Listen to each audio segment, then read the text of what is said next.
It is Wednesday, July 29. Welcome to CGN News. Tropical storm warnings have been issued for parts of the Lesser Antilles and the Caribbean as a disturbance expected to become Tropical Storm Isaias could eventually approach Florida this weekend. The National Hurricane Center, NHC, on Tuesday dubbed this system Potential Tropical Cyclone 9. This procedure allows the NHC to issue advisories, watches and warnings for a system that hasn't yet developed but poses a threat of tropical storm force or hurricane force winds to land areas within 48 hours.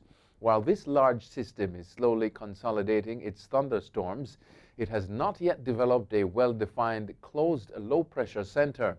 A warning means tropical storm conditions are expected in the next 36 hours.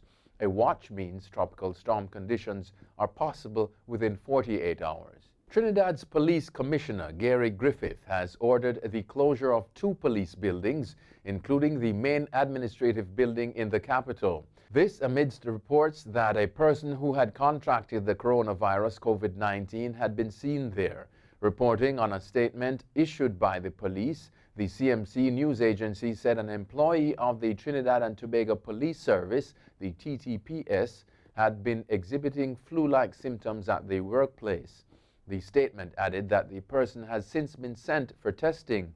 Meanwhile, the number of persons who have contracted the virus climbed to 153 on Tuesday after the Ministry of Health said that 5 additional persons had tested positive for the virus on Monday. Gunmen on Tuesday robbed the White House Westmoreland branch of Jamaica National CGN money shop, getting away with $3.2 million as well as the security guard's firearm.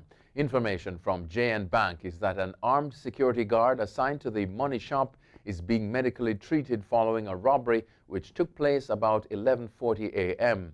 The bank said the 4 employees and the members of the public who were at the location were unharmed. The getaway vehicle has since been recovered by the police. Jamaica National says it will be strengthening its security. Prime Minister of Trinidad and Tobago, Dr. Keith Rowley, on Monday said there is no need for election observers for their upcoming August 10 elections. He said the Twin Island Republic has been able to hold clean and fair elections in the past, and he's certain this will continue in this year's polls. A media release on Sunday said the government was trying to ensure there is an observer mission present, but cost challenges for international contingents remain an issue. Rowley said even if the observers got there, the country does not conduct their democracy based on observers. Residents of Cayman and visitors to the island who desire to leave the territory via Cayman Airways or charter flights are now free to make travel arrangements directly with the carrier and no longer through Travel Time. Travel Time is run by the Ministry of Aviation, was established this month to manage outbound and inbound travel during the closure of the borders. The Cayman government says those who already applied to Travel Time for outbound travel to locations serviced by Cayman Airways can now make their own reservations. However, for those contracting a charter service or private aircrafts, flight authorization must be granted by the Civil Aviation Authority. Overseas now, Iran has launched missiles at a mock-up of a U.S. aircraft carrier in the strategic Strait of Hormuz.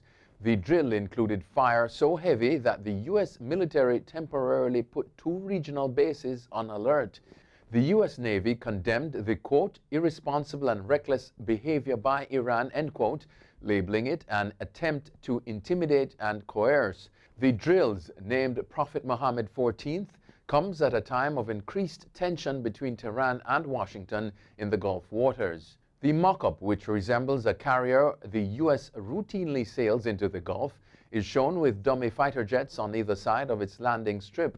Missiles are then launched from a variety of angles, including some aimed at the carrier. The feud between conservatives and social media companies over alleged censorship escalated yesterday after President Donald Trump and his son shared a fresh dose of misinformation about a disproven drug for treating the coronavirus in videos that were quickly taken down by Twitter and Facebook.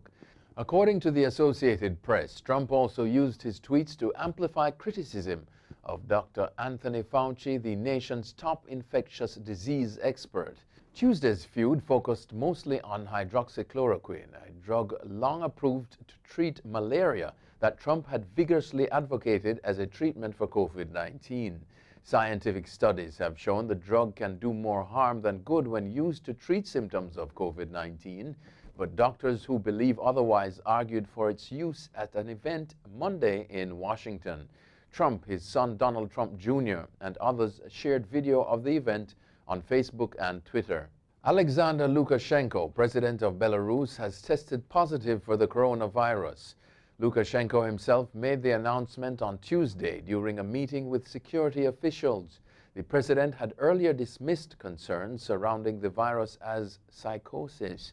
The president, who is asymptomatic, reportedly told officials they are meeting with a person who managed to survive the coronavirus on his feet.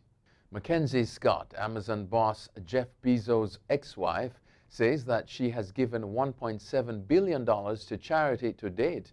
She has made donations to historically black U.S. colleges, climate change groups, and health organizations. Ms. Scott posted about the gifts on social media. She's the second richest woman in the world with a fortune of more than $62 billion US, according to Forbes. Shortly after announcing the divorce, Ms. Scott signed the Giving Pledge, joining a campaign founded by billionaire investor Warren Buffett and ex-Microsoft boss Bill Gates and his wife Melinda. It commits the wealthy to give a major portion of their fortunes to charity. The Gleaner has featured another Jamaican who has tasted success in politics in the United States. Felicia Nemhard, originally from Whitfield Town in Kingston, was in June elected mayor of the city of New Carrollton in Maryland. She's the first female and first person of color to have attained that position. After leaving high school, Nemhard entered the University of the West Indies on a scholarship and earned a degree in management and accounting.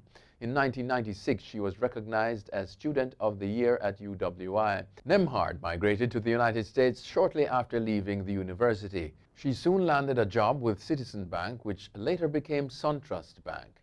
She left SunTrust for Presidential Bank, where she worked as a regional manager. Nemhard said she never saw herself as a politician, but rather as a community activist. That's it for CGN News. I'm Scott Wilson. Thank you so much for watching.